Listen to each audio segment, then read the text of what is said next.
Good afternoon.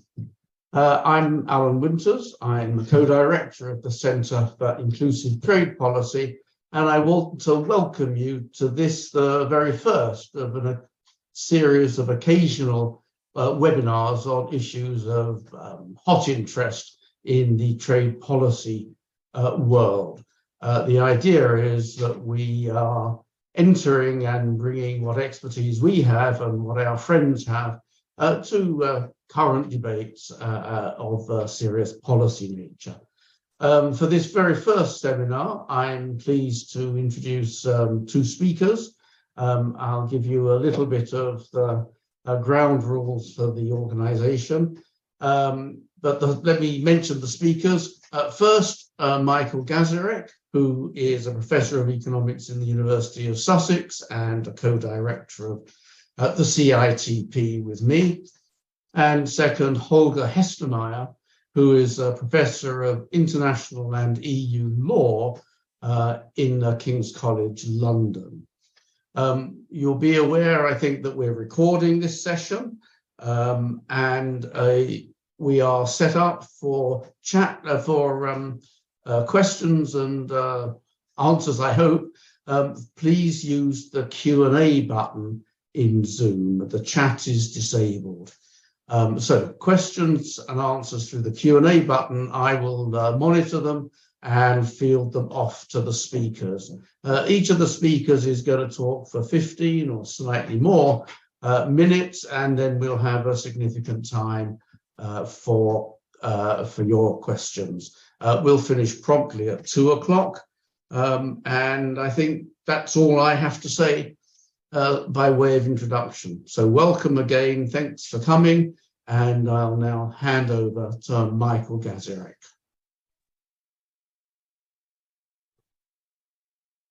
Good afternoon, everybody, and thank you very much, Alan, for the introductions and for launching this first of our occasional sort of webinar series.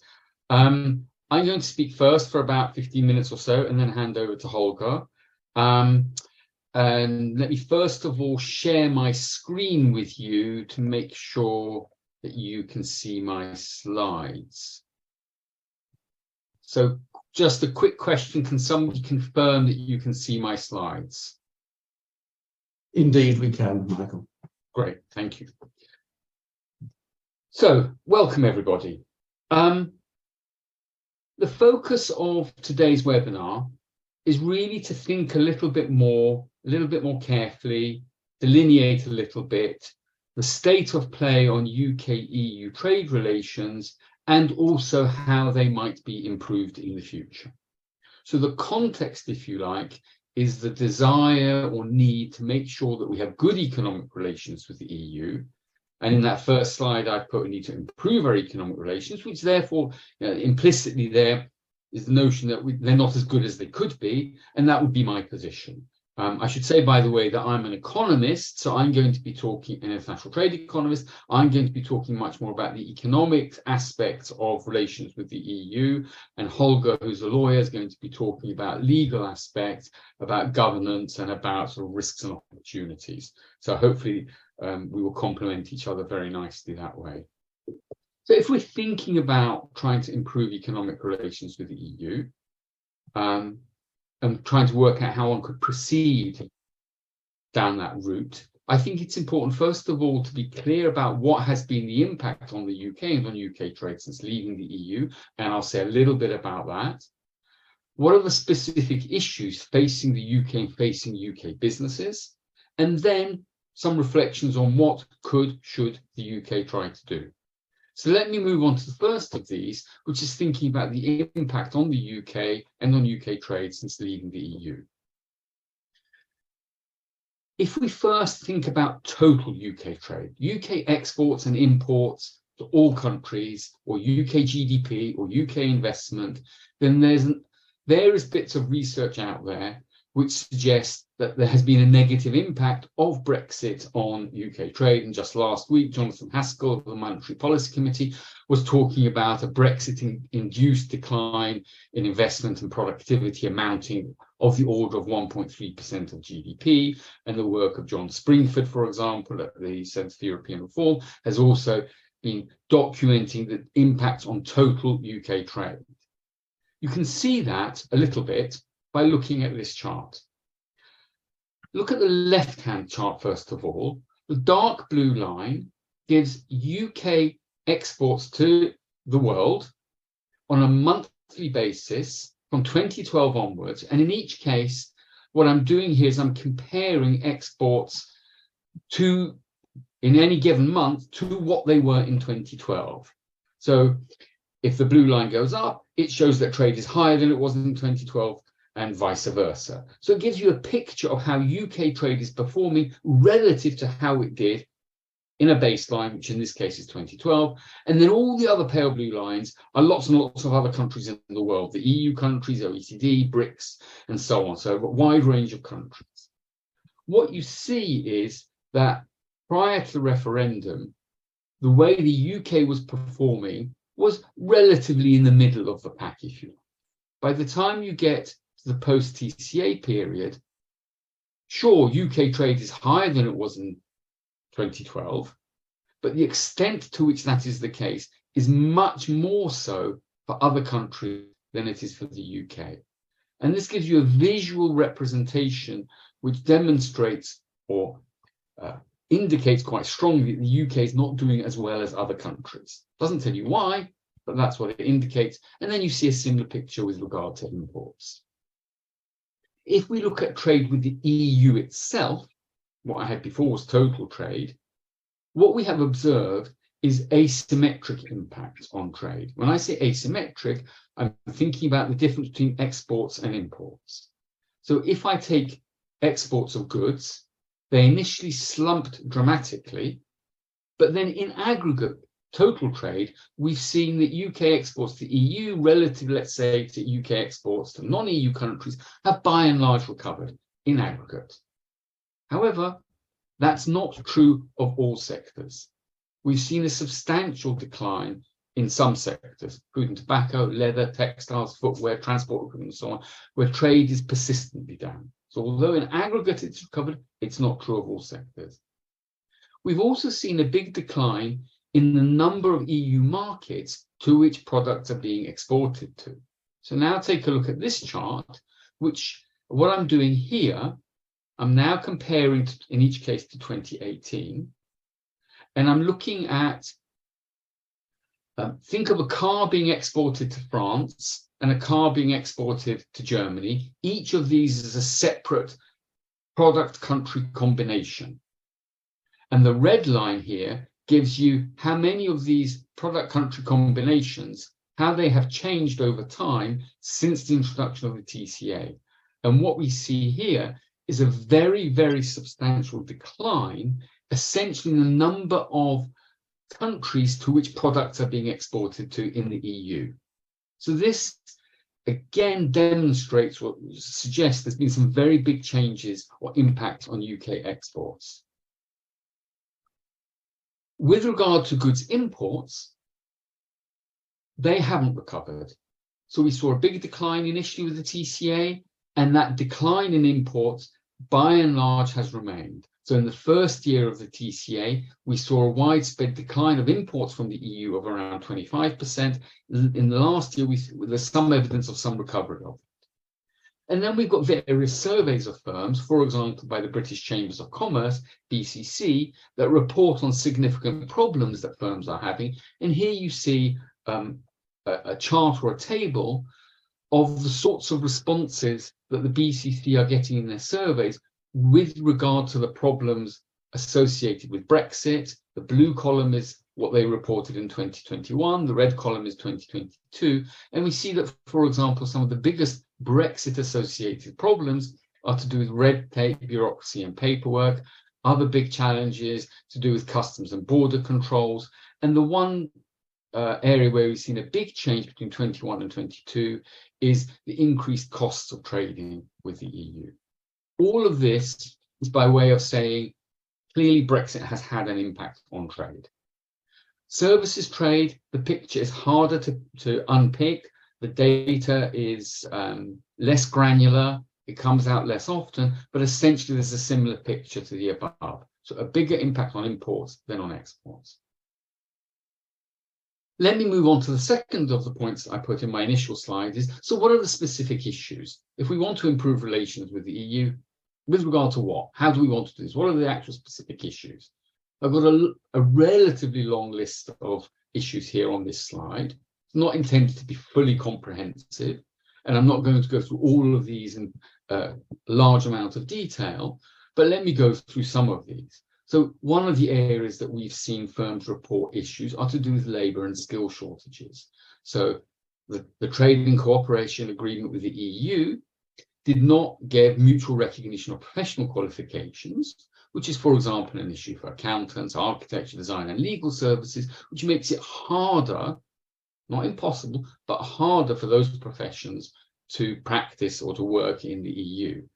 There's also concerns about temporary stays for business purposes, the visa requirements, and so on. We saw in that chart from the BCC the issue of border controls and formalities and the checks that now need to be taken on firms and the paperwork that is required in order to export goods. There are issues to do with rules of origin, to do with VAT, to do with conformity assessment, the double labelling requirements from having a UK conformity assessment system and the CE EU marking system. Then there are sectoral issues. For example, that's important in chemicals around the EU REACH directive and the UK equivalent of that, which came into force at the introduction of the TCA, the UK REACH. Services. The TCA did not give much liberalisation of trade and services, and certain services, such as financial services, were excluded from the TCA. Those are areas, well, that's an area where one might hope for improvement in relations with the EU. Then there's aspects or questions to do with UK participation in community in EU programs, such as Horizon Europe, which is the big program to encourage research collaboration between countries, which in principle the UK is meant to be able to be associated with, but for now the EU has not sort of finalised that, and that's largely to do with, from what one can gather, with concerns about the Northern Ireland Protocol. And all of this generates uncertainty, which is not going to be good for business and for investment in the UK. So what should the UK try to do? I'm going to mention 5 areas, which are sort out the Northern Ireland Protocol, see what can be done within the existing arrangements of the TCA. The TCA is due to be reviewed by the UK and the EU in 2026. So what could be done as part of that review process? Then what can the UK do unilaterally? Because both 2 and 3, my points 2 and 3 above, require agreement of the EU, but there's a question about what the UK can do unilaterally, and then a little bit on how this is situated with regard to sort of the multilateral challenges facing the UK and the world trading system. Sorting out the Northern Ireland Protocol, I'm not going to say much on. I think it's fairly self-evident that currently relations with the EU are not as good as they could be because of concerns about the Northern Ireland Protocol. The mood music is that may well soon be resolved. And also the message from the EU seems to be that once that is resolved, they are keen to improve economic relations with the UK. In terms of the existing possibilities within the Trade and Cooperation Agreement, what's often not realised, I think, is that there is some scope, I wouldn't say considerable scope, but there clearly is scope for improvement from within what has already been agreed. In other words, from within the TCA. This involves working through the existing governance structure, existing committees. These are often questions of technical detail and cooperating with civil servants and regulators in other countries. It's kind of boring, it's kind of narrow in some sense, but it's also really, really important. Much integration happens at this sort of functional level, and we are trying to think about greater integration here with the EU than is currently the case. So, for example, the TCA talks about participation in union programs and the UK's participation. The entire chapter or article on rules of origin can be amended by the Partnership Council. It doesn't require an entire review of the TCA. Within the TCA is the possibility of doing that. Similarly, with regard to services liberalisation, including the temporary movement of workers for business purposes, in the TCA it states that the parties may amend this with a view to agreeing to possible improvements in their mutual interests. So there are various bits within the TCA which allow for improving economic relations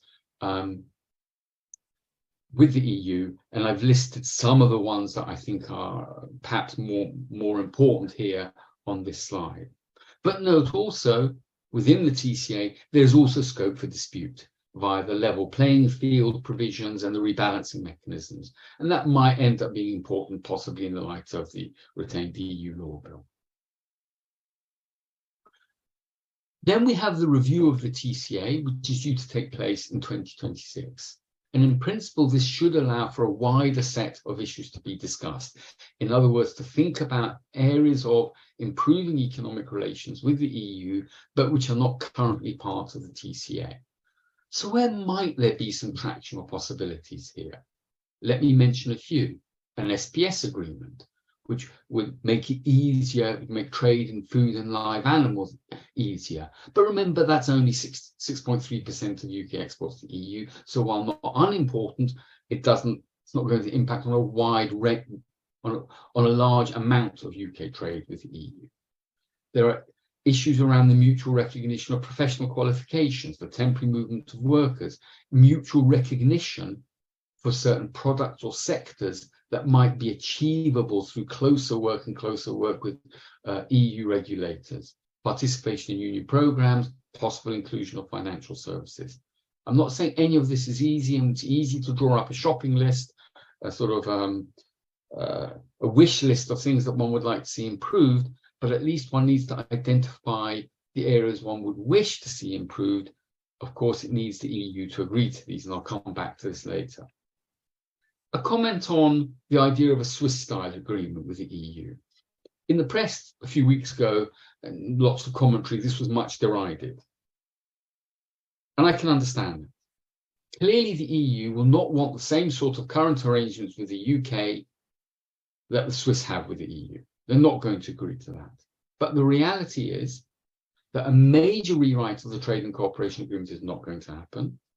And the UK is very unlikely to rejoin, at least not for a good number of years, if ever. The only option, therefore, is for incremental improvements with the EU via forms of subsequent agreements, which in principle, if not in scope, is basically a Swiss-style arrangement. Then, what can the UK do unilaterally that does not involve agreement with the EU? Well, the EU is introducing this carbon border adjustment mechanism, which are essentially a tax on imports of carbon-intensive goods. And the UK is going to need to think about how to respond to that and what the implication will be for UK businesses for that. The more closely the UK can align with the EU in terms of its policy, the less likely this is to have a negative impact on UK businesses and firms. Similarly, I would argue that maintaining close alignment with the EU with respect to the UK REACH directives, UK conformity assessment labelling is another sort of independent or unilateral action that the UK can take. And finally, the UK should avoid taking unnecessary actions which increase tensions and frictions with the EU. And to my mind, the Northern Ireland Bill and the retained EU law bill are examples of that. 2 more slides, then I will stop. Much of the preceding is focused on the bilateral relationship between the UK and the EU, and that's understandable because that's what this webinar is about. But the multilateral context, what's going on in world trading systems, is becoming increasingly complex and interventionist. We've seen this in the various CHIPS Acts that countries have introduced, the US IRA, the EU Green Deal, foreign subsidies regulations, and so on. What I think we're seeing is an increasing battle is quite a strong word, so I put it in inverted commas, but it's an increasing sort of tension and battle, if you like, for competitiveness in key strategic sectors between the economic superpowers, USA, EU, China. And the UK needs to think how it devises its trade strategy with the EU in that broader context. The natural alignment would be closer alignment with the EU, but in reality, the UK is in a weak position in this global world trading context, and that would make smart domestic policy intervention even more important. Final slide, and then I'm stopping. Much of what I've said requires negotiation with the EU, not stuff that the UK can just choose to do. So it does require willingness on the other side. My sort of reading of the situation is that the mood music is that the EU would be keen to improve economic relations, but the Northern Ireland Protocol needs sorting out, and progress in other areas has to be in the EU's interests, and the EU will only do what is in its own interests. On that note, the power balance is asymmetric. The EU is much more important to the UK than vice versa. But let's not forget that it's still the case that about 6% of EU trade is with the UK. That should be, not with the EU. Apologies there, typo. And therefore, it's not that the UK is an unimportant market for the EU. And finally, I would say that in all this renegotiation or possible renegotiation, improving relations with the EU, I think the shadow of the right wing of the Conservative Party, the ERG and everything, will remain a constraint, even if there was a non-Conservative administration, because the EU will be worried as to what might happen in a future election. And there I will stop. Thank you, Alan. Okay, thank you very much indeed, Michael. I have one very small technical question. One question from Sally Jones. Were the figures, the data in the figures that you showed at the very beginning in value or volume terms? Value. Okay, thanks very much. That's it. So thank you very much. We'll come back with other questions. A comment to everyone, please feel free to put your questions in the Q&A section now, and I'll store them up. So let's move straight on to Holger Hestermeyer.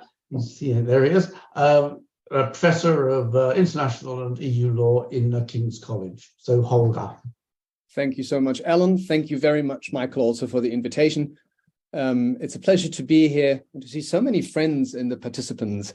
A lot of them will not lead very much of the information that I'm going to give you, but I think it's good to give some framing background. So let me also try to pull up my PowerPoint slides, and please let me know if you can see them. Can you see them? Yes, we can. Great, thank you. I will start with the question where we were, because I think it's important to understand where the difficulties are coming from, how the EU worked to at least a very limited extent, and will then take us to where we are. We'll then discuss the legal framework for moving things forward. Unfortunately, the same legal framework also allows for things to unravel significantly.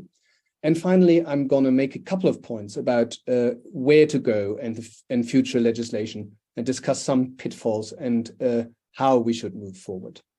Let's start with where we were. I think it's important to acknowledge that the EU is a supranational organization that goes far beyond just economics. It's actually started off with coal and steel as a peace project with the Treaty of Paris in the 50s, and only later the treaties of Rome were signed. And the general method of progressing was the méthode Monnet, the idea that with every step of integration, you see additional problems arising that need to be resolved, usually through further integration. It is a significant forum for all members to discuss a whole number of problems, and just the falling away of that forum creates problems which we haven't quite grasped yet. The economic side of integration consisted of a customs union of 28, now only 27 member states, and an internal market. And the internal market has several ingredients, if you want. The four freedoms: free movement of goods, free movement of persons, including establishment, services, and capital. Significantly, these four freedoms were enforced by the court. So states could always say, well, the freedom doesn't apply, there's an exception here. And it was the court that was the arbiter to say, well, the exception does apply or doesn't apply.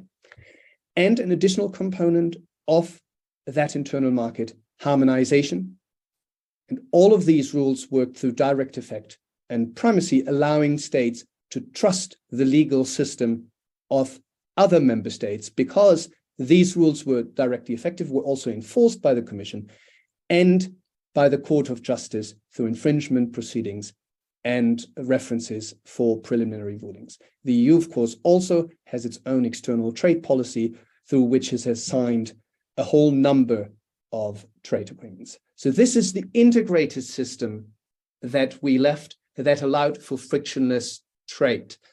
And you can see that some components are necessarily linked. For example, you can't have a free movement without a court system enforcing it.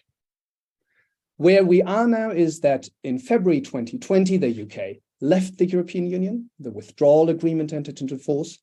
In January 2021, the transition period ended. So now the relations are based on two agreements, both of which have now entered into force, the TCA in May 2021, the withdrawal agreement, which also covers trade with Northern Ireland, and the trade and cooperation agreement. And importantly, the TCA is a regular free trade agreement. It's to some extent unprecedented for the EU in scope. It's the first zero tariffs, zero quota free trade agreement. It has additional important content that is not normal for EU free trade agreements, but it is a free trade agreement. And so trade now proceeds with rules of origin and without the four freedoms, for example. For trade with Northern Ireland, we always have to think of the withdrawal agreement, which contains the Northern Ireland Protocol. The move from the integrated EU system to a free trade agreement model creates a whole number of problems. First of all, of course, goods have to show origin now, so rules of origin apply. The UK was generally very hesitant to align on regulation, so there are problems for regulation, for mutual recognition, for SPS and border controls, conformity assessment, and services, because for all of these, regulations are really essential. Additional problems come from the larger trade world, the need to take account of climate change, so the European rules for CBAM and ETS that we will have to eventually take account of and try to strike a UK way forward that doesn't create further friction in trade. The coercion instrument for the EU, the IRA for the US, all of them create problems where the UK has to decide where and how to position itself. And of course, the decline of the World Trade Organization and the attempt to replace the appellate body with an arbitration agreement that is only supposed to be temporary, but quite frankly, I don't see the appellate body coming back. So this is where we are at the moment, and where the UK also has to position itself, and many, many more problems. All of these problems are to some extent the normal trade world. This is what happens in trade. This is the normal friction that you have with free trade agreements, and this has to be discussed. The problems are normal. The environment in which UK-EU trade happens and in which these problems are discussed is anything but normal. So what is the framework now for moving forward and for making trade simpler again? I will discuss three basic issues. The first one, what is the framework? So what are the powers to amend, powers to review, and powers to terminate? Because those are essential for bringing us forward. Who can do this and how is it done? The governance structure of the trade agreements. And then finally, if there is a dispute resolution in those trade agreements. How can we change things? We have significant frictions. What are the legal mechanisms for resolving them? The first general rule under international law is, of course, that parties are free to change an agreement and to sign new agreements overriding old agreements.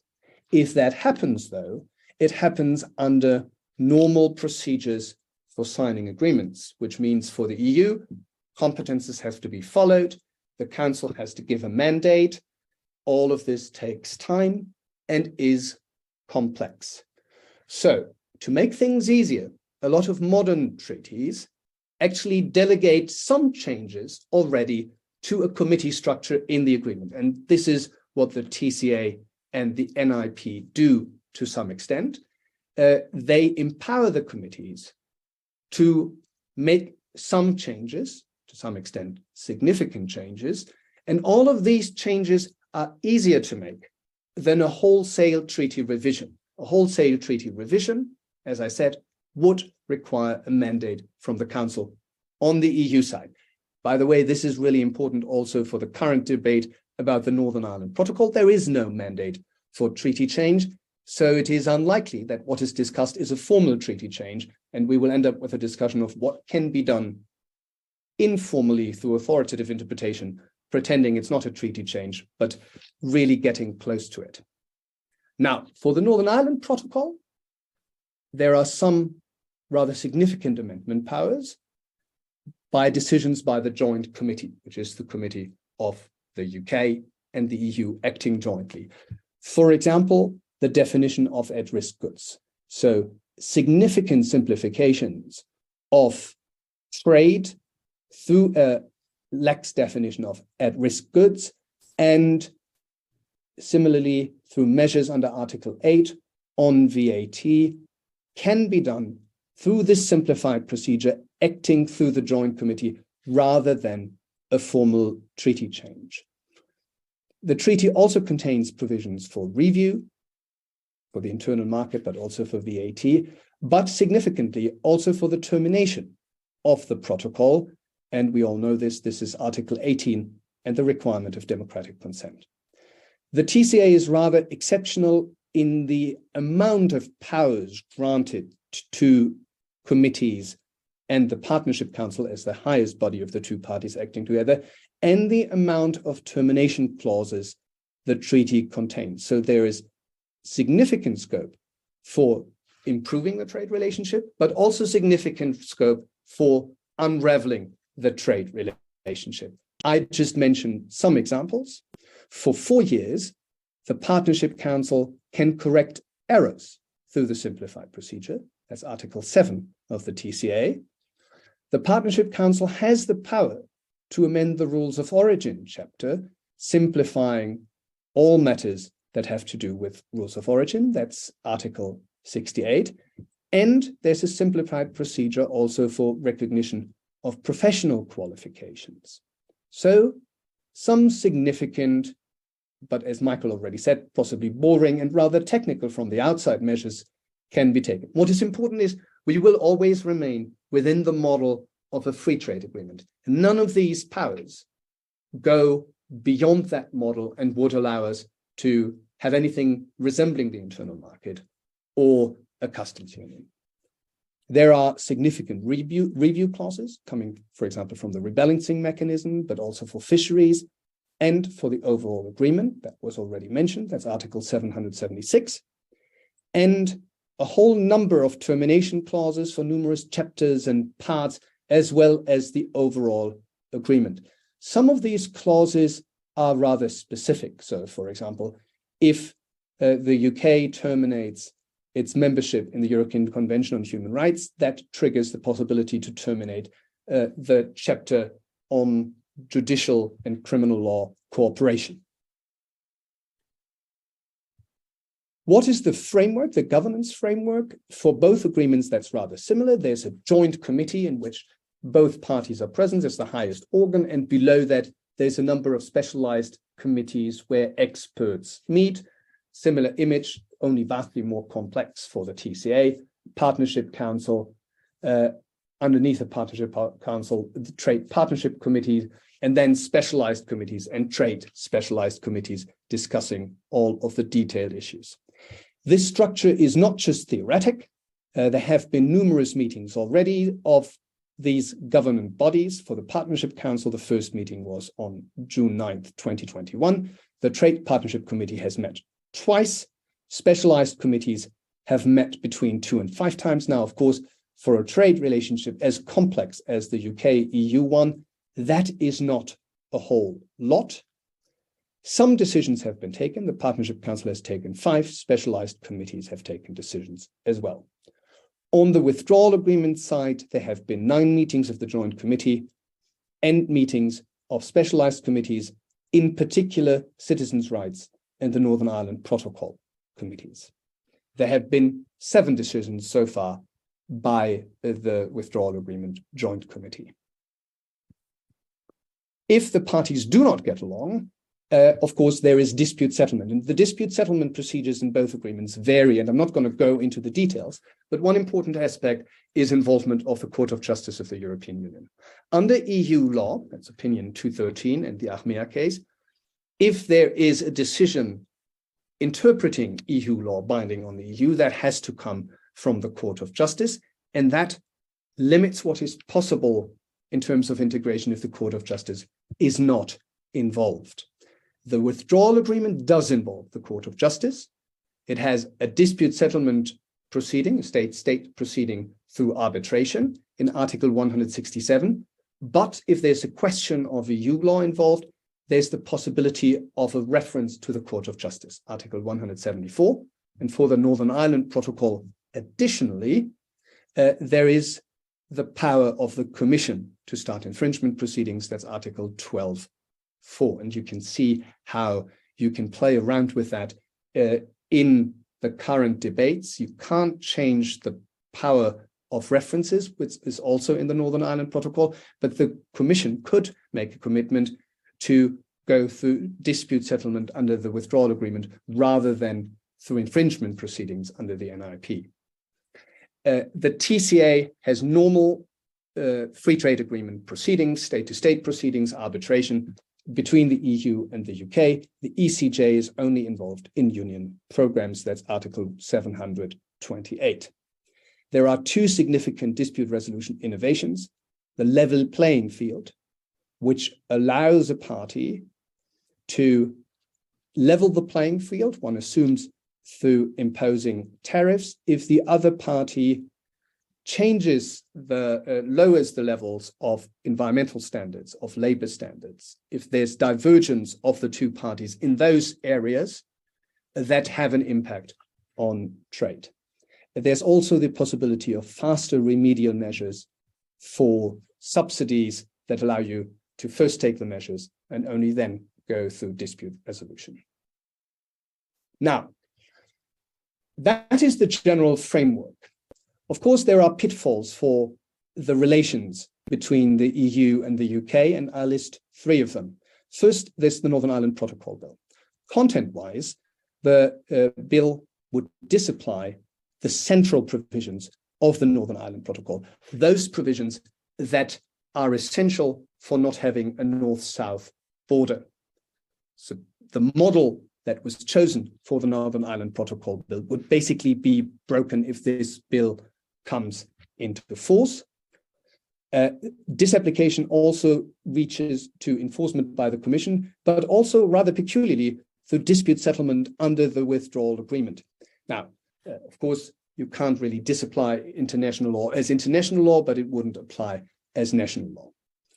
The government claims that it is justified to do so under customary international law, appealing to a principle that is referred to as necessity, but that necessity defense is not applicable in this case, if only because there is Article 16. The government has not followed the procedure and has not invoked Article 16 because it thinks it cannot justify its action through that provision, which is very likely correct, given that there's the democratic consent clause, which is the clause that would enable what currently happens, but would have requirements that are just not fulfilled.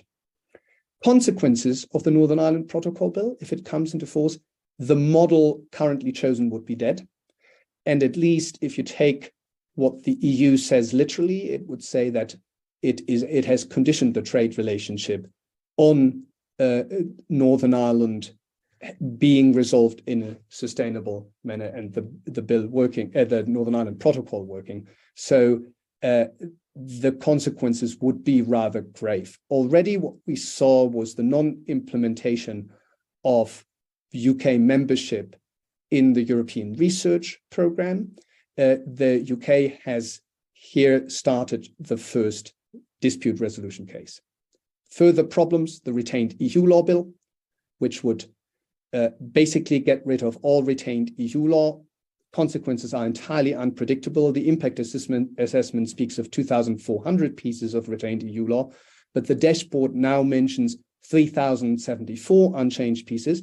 So even the government is not quite sure how many pieces of legislation are even involved. So difficult to say what the consequences would actually be.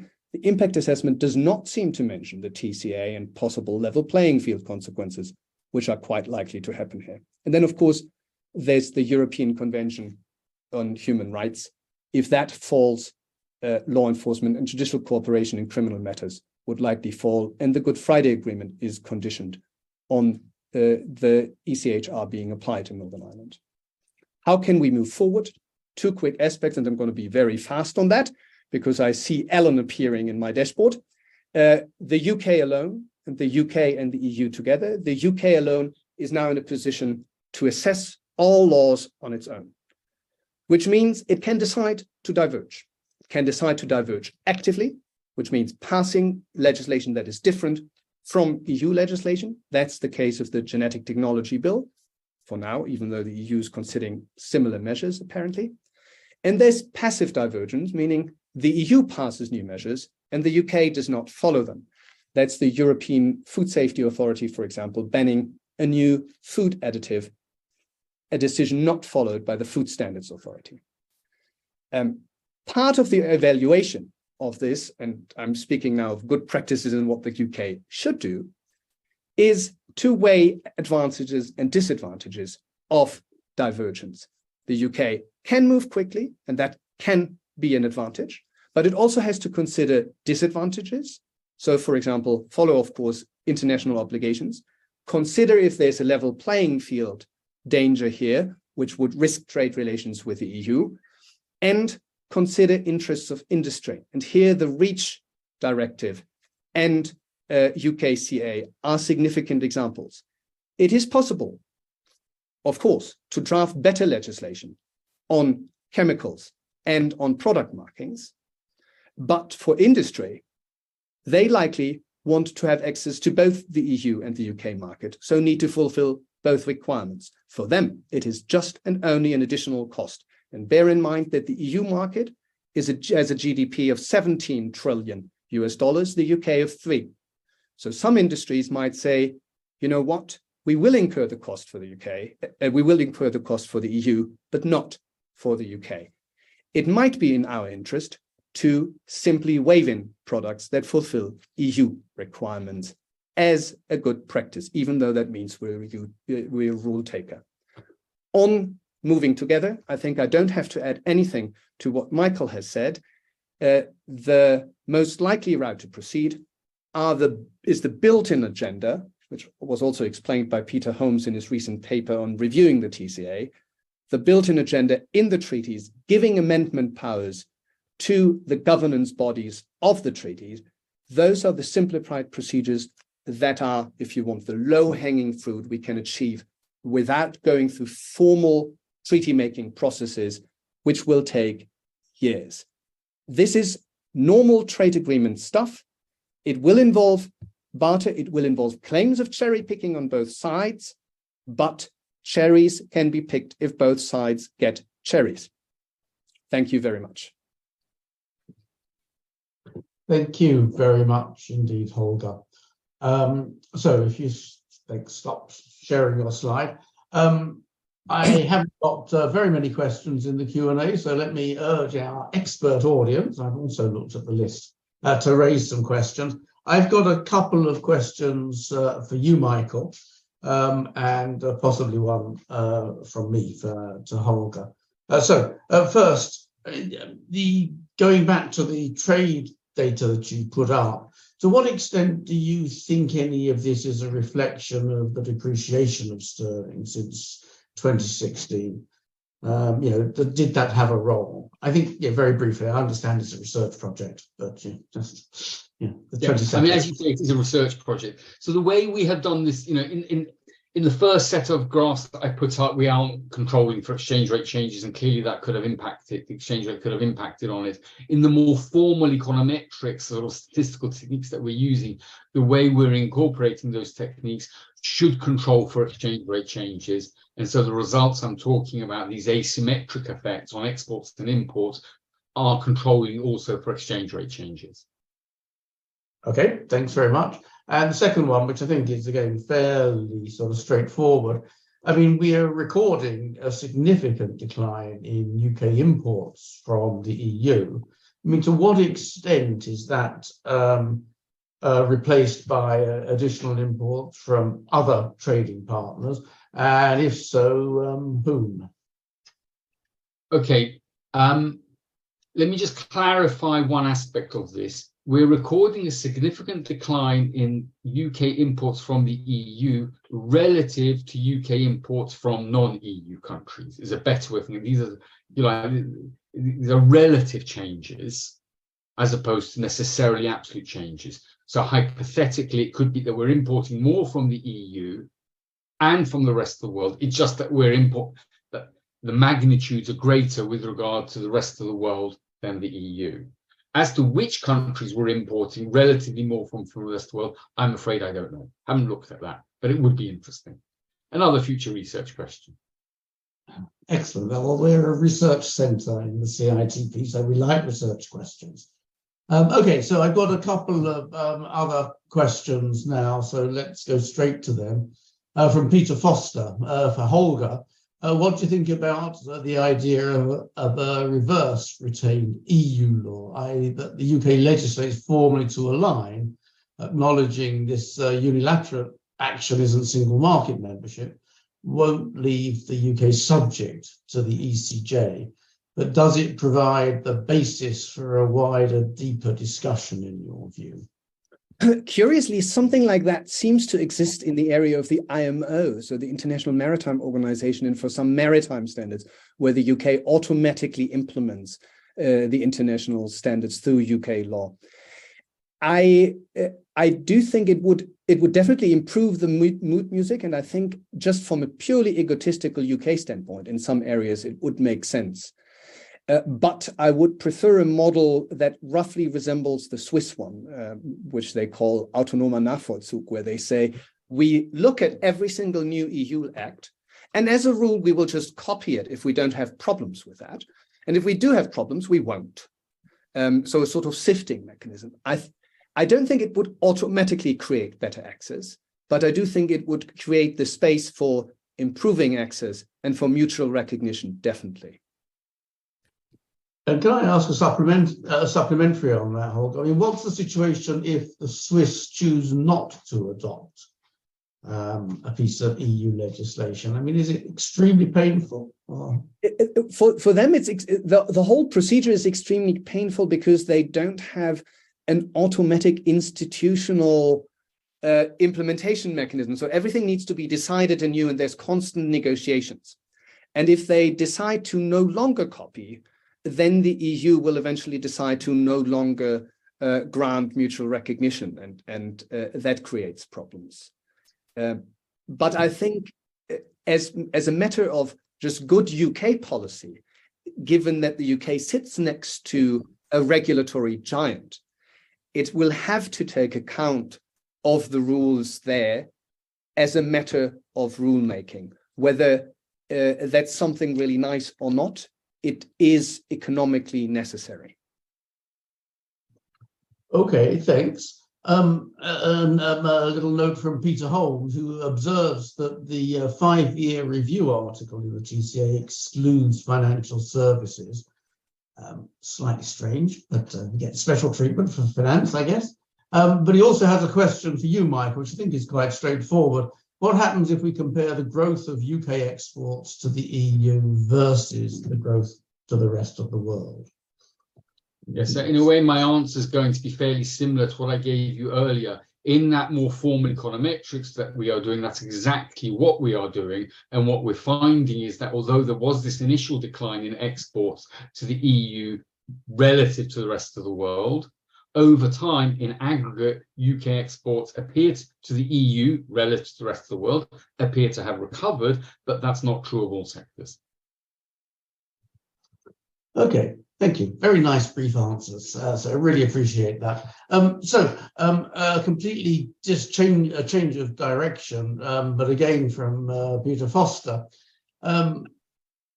who observes that the TCA has sort of quite a lot about the need to look after SMEs. But do you think that a more benign political environment is going to help that process? Let me ask both of you, but let's start with Holger. And I'll perhaps come to you, Michael. I think if there is a regulatory alignment, I think there would automatically be some improvements for SMEs. And I think in a benign environment, the UK and EU trade relationship could almost serve as an experiment for how to improve trade for SMEs, who are, of course, the first ones to struggle with requirements imposed in international trading requirements. But that would require a much improved environment. And for the EU, this also goes to the next question already. For the EU, this always entails the problem of, if you grant something to the UK, others want the same thing, something that the UK now experiences in agriculture with Australia, New Zealand, and future deals. If you do this for the UK, Norway will, of course, say, well, you've done that for the UK, so you also have to grant that to us, and Switzerland will reasonably say the same thing, and so on and so forth. So that needs to be taken into account. Yeah, Michael, do you want to add to that? Yeah, I'll add a little bit to that. I mean, it seems to me there's a little bit that could be done through the TCA or improvements in the TCA, which might help SMEs. But many of the challenges that SMEs face are to do with sort of informational asymmetries, not knowing about what is required, where it is required, when it is required, and so on, and the cost of fulfilling the paperwork. So if you really want to help SMEs, I suspect that's got more to do with domestic policy that the UK can engage with in and of itself to support SMEs, as opposed to changes to the TCA or improvements to the TCA. Okay, thank you. A question from Richard Rumbelow. You talked about the trade performance, Michael, but what about the UK as an attractive destination for foreign direct investment? Is there anything more than anecdotal evidence to suggest that, to suggest what it seems to suggest, which is it's not very attractive? Let me start with you, Michael, but if Holger's got something to say afterwards, please do. There is the anecdotal evidence, as you have alluded to. The only, or the main sort of statement on this was Jonathan Haskell's of last week, where he suggested that Brexit had reduced investment into the UK to the order, I think it was 29 billion or something, and resulting in a loss of productivity amounting to something like 1.3% of GDP. I haven't seen the work that was based on, so I can't comment on how much I believe in those numbers. And we haven't ourselves looked at the impact on investment flows. But it appears from that anecdotal evidence and from what was reported by Jonathan Haskell last week that there has been a material impact on investment.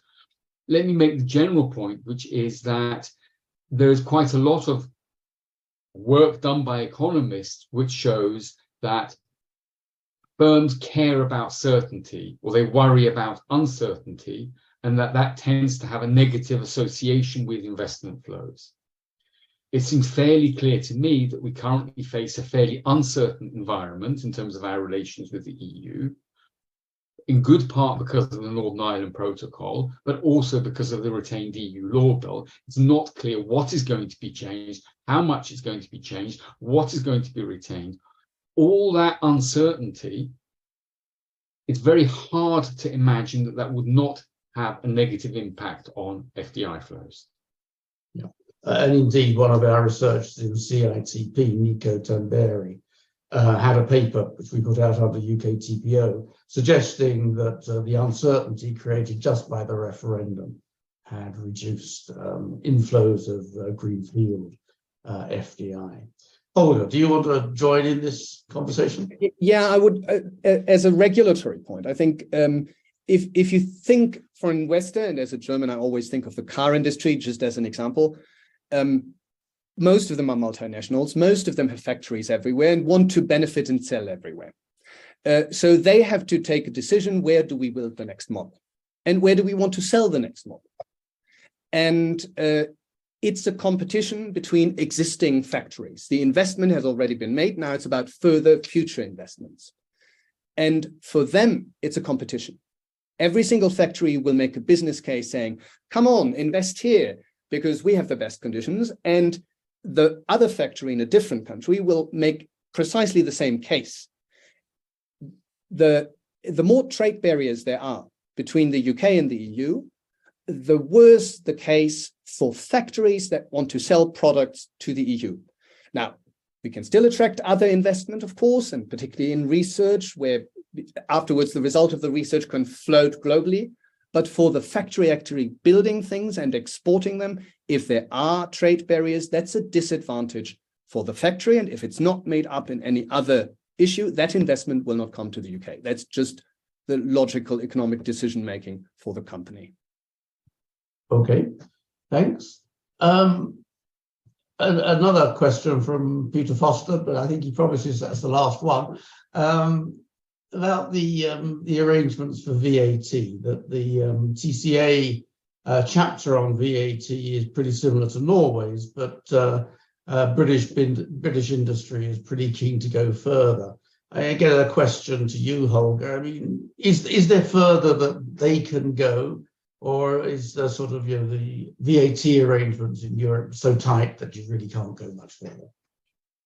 I think so. For the near future, just the general atmosphere going beyond Norway and having the UK and the EU experiment something additional is very unlikely to happen. For the midterm future, once relations are significantly improved, I can imagine that as well, even though, of course, VAT is always a battlefield already internally from the EU, and we shouldn't neglect that once it's in an internal battle between EU member states, a non-member will not have the same power in that debate. But I can imagine with much improved relations that brainstorming together about how to further improve things, and then also having Norway benefit from that as well, is possible. In the current environment for the near future, no. Yeah, okay. And then finally, one last question, I guess, for Michael, from Sheila Page. You observed that at least some sectors' exports had not held up at all well. Just if you can give some examples and perhaps just say a little bit about why we think for those sectors their life's been so tough. Yeah, so some of the food and agriculture, processed food sectors have suffered and have not done well, and that continues to be the case. It's also true of footwear, headwear, clothing, leather, and so on. In good part, I think this is going to be very closely related to rules of origin and the inability of firms to meet the rules of origin. So these are sectors where the share of UK exporters, share of firms, UK firms that export to the EU, a large proportion of them prior to Brexit were distributors as opposed to producers. So these are firms that are probably buying in from elsewhere in the world and then shipping on to the EU. Therefore, they're struggling to meet the rules of origin. But for the food and agricultural sectors, it's probably to do with SPS requirements. Okay, thank you very much. I think we fairly much exhausted the questions. There's one very complicated, open-ended question, which you can perhaps have a 10-second answer to from Peter Holmes. I mean, how do you actually do regulatory cooperation? Or how might the EU and the UK do regulatory cooperation? Answers on a postcard, please. Holger. Traditionally, regulatory cooperation doesn't work very well.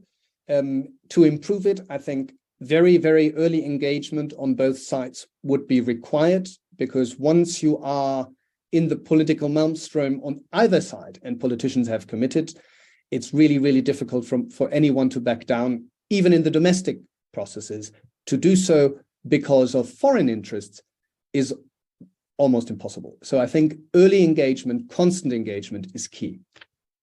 Michael, 10 seconds. Yeah, it is complicated. Regulatory cooperation depends on regulators. So you need to talk to the regulators, need to talk to each other. It goes down to detail and functional cooperation and building up trust and understanding over time. And economic actors need to talk to each other across the channel. Okay, so look, thank you very much to everyone who's come. Thank you in particular to Holger Hestermeyer, Michael Gasiorek, for a very stimulating introduction, I guess, to this problem that will still be with us when I'm 90, let alone now. So it's been a very good start to the webinar series. I hope we'll see you in future webinars. We'll let you know when they're coming. Thank you once again to everyone, and goodbye. Thank you, everybody. Goodbye. Thanks. Bye.